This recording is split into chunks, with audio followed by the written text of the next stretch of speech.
She didn't return to heal.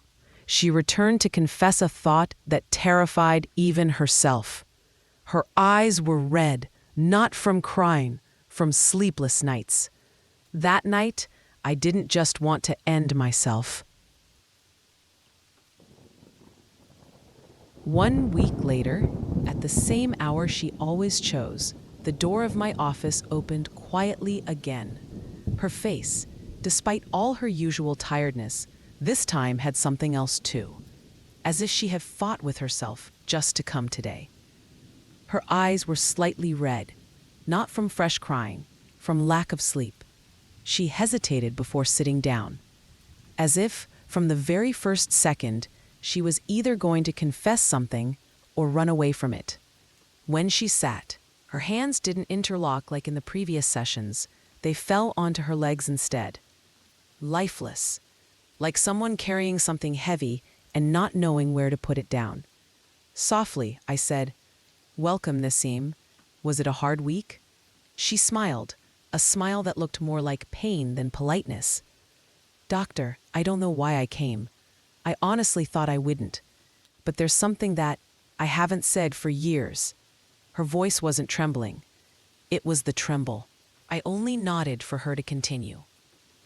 She held her breath, lifted her gaze from some unknown point on the carpet, and said, "That night, the last night, when I ran away from Daniel, I didn't just want to end myself.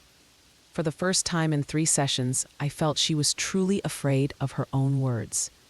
I had a terrible thought. I didn't do anything, but that thought, doctor, that thought is still killing me." For a few seconds, she said nothing. The room went silent. Even the fireplace had no sound, as if the space itself was waiting for the next sentence. "That night, when I returned to my father's house, remember I told you I only wanted to end myself?" I nodded. "No, the truth is, for a few seconds, I thought maybe if Daniel too, if he were freed from this life as well, then neither I would suffer nor him." She lifted her hands, as if she still wanted to distance herself from herself. "I didn't do anything. I didn't go anywhere. I didn't get close to anyone. It was just a..." I was ashamed to say it. Her eyes were empty, not dark, not bright, empty. Like someone terrified by their own mind. Very calmly, very softly, I said, "Nasim, what you said has a name. It's not a sign of fatigue. It's not a sign of being guilty. It's a mind that, under extreme pressure and years of violence, collapsed for a few moments." She lowered her head and said, "I had never in my life even thought about killing an ant. But that night, I felt like we were drowning together. And for a few seconds, I thought maybe if both of us were over, this nightmare would stop." I gave her a tissue, not for tears, for something she could grip tightly. Then I paused.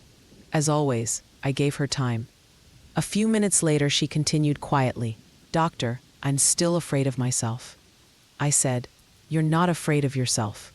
You're afraid of the moment your mind collapsed. And that fear means you are healthy.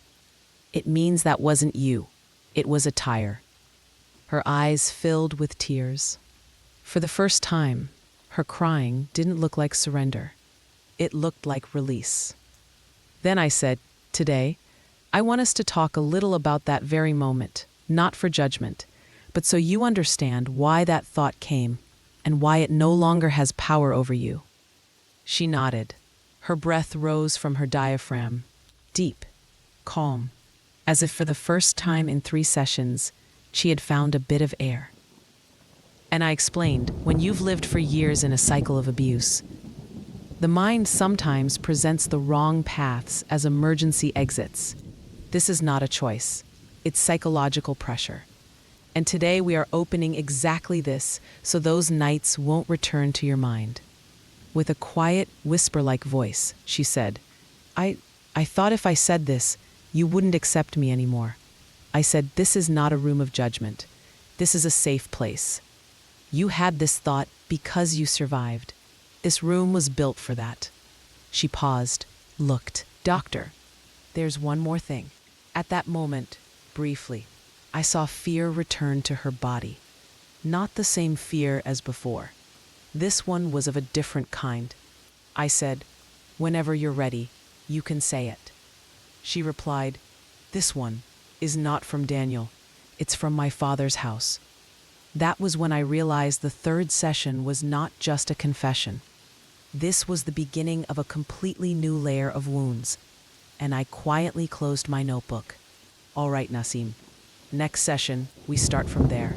A few moments of silence. Then I said, "And before you go, I want us to start something new this week." She looked at me, she waited, I continued. "It's a simple table. It has 3 parts." I paused briefly so her breathing could match the rhythm of my voice. First, situation. What exactly happened in that moment? Where were you? Who was involved? Then, more quietly. Second, thought. What exactly went through your mind in that moment? What did that thought mean to you? And then, third, behavior. In response to that thought, what did you do? How did you react? She lowered her head. I said, "No judgment, no fixing, just writing exactly the way it truly was." She quietly asked if even the ugly thoughts should be written. I nodded, especially those. For a few seconds, only the sound of the rain remained in the room. She said she would try. She stood up, walked toward the door. Her hand paused on the handle. She turned back. She said something was still I. From that same thought, I looked at her. She went on to say that everything had started because of Daniel. And now, despite all the distance she had taken, she felt that he still held a part of her fear. Softly, I said, "Then that's where we'll begin next session." The door opened, she left. And I knew the 4th session was no longer only about the past. It was about the person who still held her fear. In the next session, Daniel will no longer be just a memory. What would you do if you were in her place?